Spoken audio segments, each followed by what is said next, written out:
Friday, April 12th, everyone. For everybody out there watching, my name is Hunter here at Weather on the Go, and in today's weather forecast, we will be talking about a nice warming trend into this weekend with temperatures up to 30 degrees above the norm for mid-April. We're also continuing to monitor the potential for severe weather during several periods into next week. We'll be going over the setup and the timing of which you could expect storms, and we're also looking at a cool down. A strong cold front will move through the U.S. next week, bringing below normal temperatures. We'll be diving into all of those details in today's weather forecast. If you are here and you are not subscribed to my channel, Weather on the Go, make sure to hit the subscribe button down below for accurate, detailed weather forecasts throughout the year. We will keep you covered. Also, be sure to press the thumbs up button. It helps out more than you know. So let's get into the weather forecast here. Let's look back to yesterday, a very busy day for severe weather from the mid-Atlantic down into the southeast. We saw several wind reports here in the blue,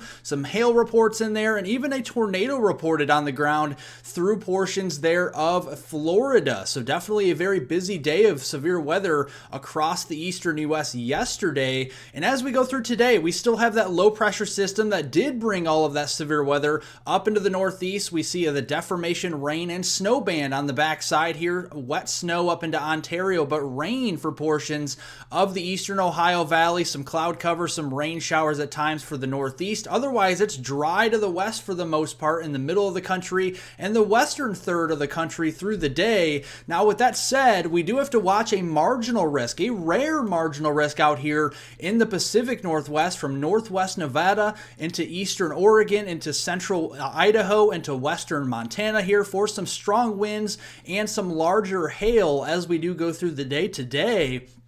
Otherwise, as we go into tonight, we're going to see some wet snowflakes there for Buffalo, up there toward the Watertown region into northern Pennsylvania. That likely won't be adding up to much accumulation. Warm pavement temperatures out there, so really not seeing a lot of accumulation on those pavement surfaces. But looking at the rainfall totals here, we are definitely looking at an additional inch or so of rain, the heaviest of which will be up here into Maine, especially coastal Maine, the Portland region, and then up there toward Caribou. We could be seeing over an inch of rain through your Saturday morning commute. Looking at snowfall accumulation, like I said, pavement temperatures for mid-April are very warm, so likely just seeing grassy surface accumulations, but I wouldn't be surprised if we do see heavy enough snowfall rates to see that overcome those warm pavement temperatures, and we have maybe a dusting to a ½ inch of snow on those pavement into the Buffalo region, into Watertown, New York, going through Saturday morning.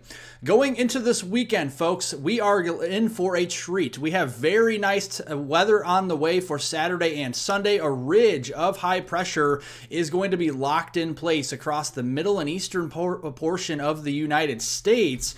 And it's going to bring above normal temperatures. Look at this, 20, 30 degrees above normal into the high plains, into the central plains, over here into the Midwest on Saturday. Going into Sunday, notice that expands from the northern Rockies through the plains, into the Midwest, the upper Midwest, and into the Ohio Valley. So a lot more of us on Sunday will be feeling that warmth out there. And let's just preview some of the warmer temperatures on Saturday. This is tomorrow's highs, 80s all the way up here into southern portions of Minnesota, into Iowa, Nebraska, mid-80s there perhaps as far north as South Dakota as we go into Saturday. And looking at Saturday night, we really don't cool off that much, only into the 40s and 50s, even some 60s for lows down into the mid-south and the deep south. So very nice Saturday night to be shaping up as well. And then Sunday, yeah, warmer start to the day. We get warmer for the afternoon. Highs in the 90s, our first 90s of the season perhaps for Kansas, down into Oklahoma here, mid-90s, down into West Texas where we have to dry out that soil. Dry soil warms up a lot faster, but even outside of that area, 70s up here in the upper Midwest, 70s to the east in the Ohio Valley, the southeast, just a delightful weekend for temperatures. Now let's look precipitation here. So the temperatures are warm. What about precipitation? Well, it's going to be dry on Saturday and dry on Sunday. Sun-splashed skies from start to finish, so definitely seeing a wonderful weekend to get outdoors, so I highly recommend you to do that because as we go into early next week, a new storm will be moving moving in. You can see that here in California. We start to see the Sacramento Valley lighting up with some rainfall and some snowfall on higher elevations later on this weekend. And here's our next storm system that will be moving out from California into the Four Corners region on Monday. This will be moving slowly to the east here, entering into the western plains on Monday night, and then eventually ejecting across the plains towards the Midwest on Tuesday and into Tuesday night. And this is going to spell out the risk for some severe weather, possibly the biggest severe weather event we've had this season. Now, the Storm Prediction Center already confident in an enhanced risk of severe weather from southern Kansas into west central Oklahoma and northwest Texas, around the Wichita region, down there through Oklahoma City, Norman, Lawton, and Fort Sill, the Elk City area, down into portions of Vernon and Wichita Falls, Texas, in that enhanced risk zone. But that slight risk stretching from Omaha and Des Moines all the way down there through Kansas City and Tulsa, down into Fort Smith and the Dallas-Fort Worth area. We'll have to keep an eye on that as we go into your Monday, April the 15th timeframe. As we go into Tuesday, that severe weather zone shifts a little bit further east here, and with a slight risk of severe weather, a rare day 5 slight risk from Wisconsin and southeast Minnesota southward through Iowa, Illinois, western Indiana through Missouri there into Arkansas, western Kentucky and Tennessee, down into Louisiana and northeast Texas. Some of the major metropolitan areas here: Madison, Wisconsin, back to Des Moines and Chicago, Peoria, down there into Quincy and St. Louis, down into Paducah, Kentucky, down into the Memphis area, Little Rock, and even the Texarkana region in play there as we go into Tuesday.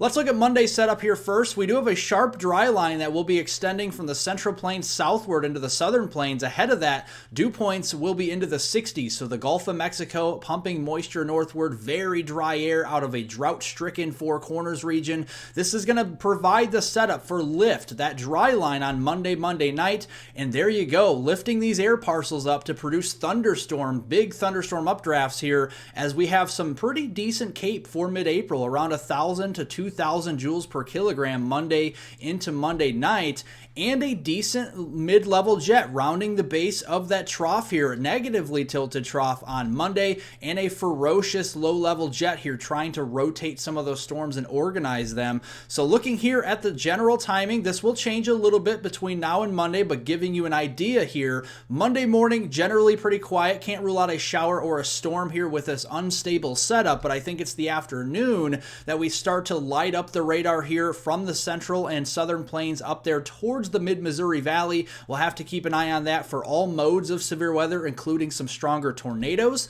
And then as we go into Monday evening, Monday night here, we could have a couple areas of concern to the north near the path of the low pressure system we have to keep an eye on here. And then down to the south, very intense supercells, Kansas, Oklahoma, down into Texas there. We could be seeing some stronger tornadoes even after dark. Very large hailstones, likely over 2 inches in diameter, and possibly some strong straight line winds. So we'll continue to monitor that. Now Tuesday's setup, the shifts a little bit further to the east. Not as high of dew points further north, but still around 60 degrees up there into the Midwest. A little bit higher of a reservoir of moisture further to the south.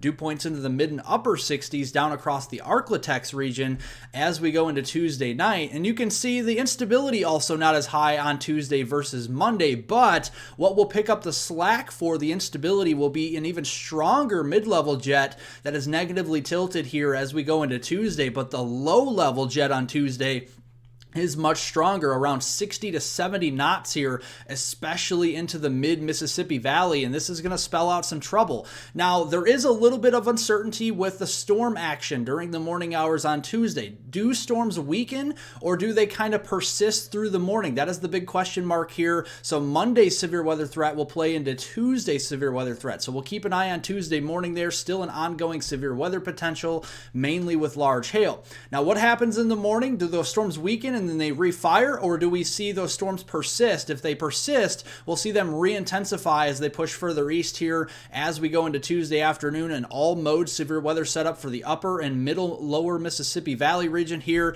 And you can see that persisting through the Midwest, places like Chicago, Peoria, St. Louis, down to Paducah there, even into the Little Rock, Memphis region as we go to Tuesday evening, Tuesday night. All modes of severe weather, including some stronger tornadoes, will be possible. We will keep you updated updated on that. It's not done there, folks. Midweek, we got another trough moving down from Canada into the northern plains here, and then you can see that starts to spiral its way eastward as we go into the upper Midwest on Thursday, and then finally through the Great Lakes, Ohio Valley region late next week on Friday the 19th of April, and this will bring even more chances for storms and severe weather. So as we go into Wednesday, more showers and storms, Ohio Valley down into the southeast, while a bona fide snow event up here into portions of Saskatchewan, into southern Manitoba, western Ontario, definitely seeing the potential for some accumulating snow there on Wednesday and even into Thursday. But we have to watch another cold front. This is a more potent cold front late next week. Maybe a severe weather setup again from Chicago back down there through St. Louis, Kansas City, and into the Tulsa region. And then a severe weather setup across the Ohio Valley, the Mid-Atlantic, and the Southeast again, much like we saw yesterday as we go from a week from today on your Friday, April the 19th time frame. Overall, it's going to be a strong cold front. The middle of next week, you can see that warm above normal temperatures further to the east. Colder air up here into southern Canada, enhanced by some of that snowpack with that snowstorm up there.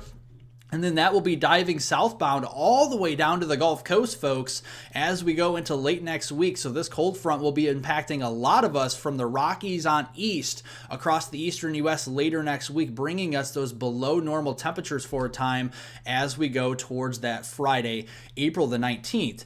time frame. So thank you guys so much for watching. I do appreciate it. If you did like today's weather forecast, consider subscribing to the channel down below. We will keep you covered on everything weather, including the severe weather potential next week and throughout the year. Also, be sure to press the like button, the thumbs up button down below. We'll keep you covered again along the way through the year. I do hope everyone has a wonderful rest of their Friday out there.